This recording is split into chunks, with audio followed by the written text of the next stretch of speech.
the entire Western world, in my opinion. For me, well, Nick did allude to the fact that I've had one or two ups and downs getting to this position.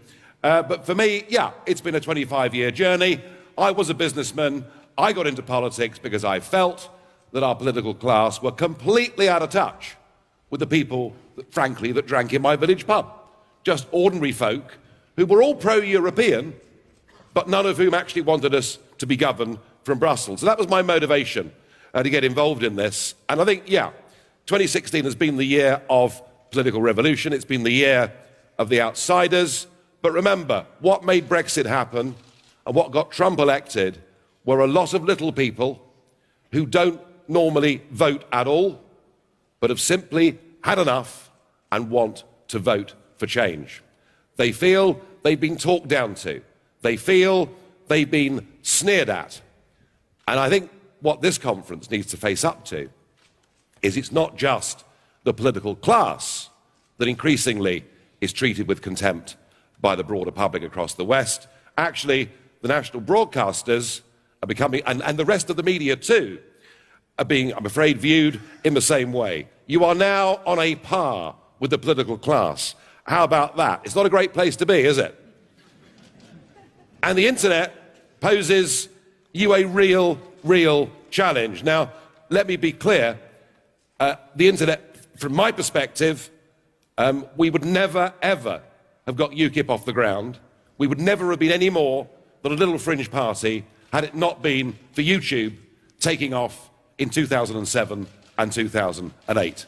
At a time when whatever I did in the European Parliament in Brussels or Strasbourg, and those that have seen what I do there, I make very helpful, some big issues that you guys need to think very hard about.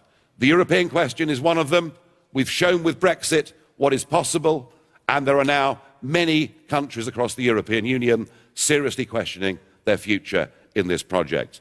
I think in terms of immigration, I think you're still, many of you, covering this subject in the way that anyone that dares to raise the issue somehow has malevolent intentions underneath, which in the vast majority of cases simply isn't true. I think the coverage of radical Islam is another area where you're completely losing touch with vast swathes of your own population. In fact, it happens in politics too. Dear Hillary couldn't even bring herself to say radical Islam. She couldn't even use the term. And lastly, where I believe you're really getting completely out of touch is on your coverage of the issue of climate change. And I say this with particular reference to the wind industry.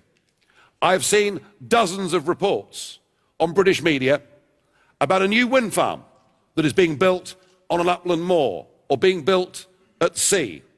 We're told how wonderful this is, how it's going to reduce CO2 emissions, and this new wind farm will power a city the size of Birmingham. And what we don't get told is when the wind doesn't blow, it won't even power a single kettle. What we don't get told is that none of this can be done without vast taxpayer subsidy. What we don't get told is that actually wind energy and renewables has led to one of the greatest transfers of wealth from the poor to the rich that we've seen in modern times. I haven't heard any of that in the United Kingdom, and I doubt there's much of it in your countries too. And increasingly, people are wondering why their electricity bills are as high as they are. So I do think this industry needs to press the reset button. And finally, I have to say that on Trump, it wasn't just you that was wrong. Everybody was wrong. But I had a very good bet at 5-1, and I've enjoyed 2016, even if you haven't. You have got to change. Otherwise, you'll come back here in 5 years' time, and there'll be fewer of you. Thank you. I was quite polite. I wasn't that bad. Okay, so a bit of a shake-up for everyone, I guess.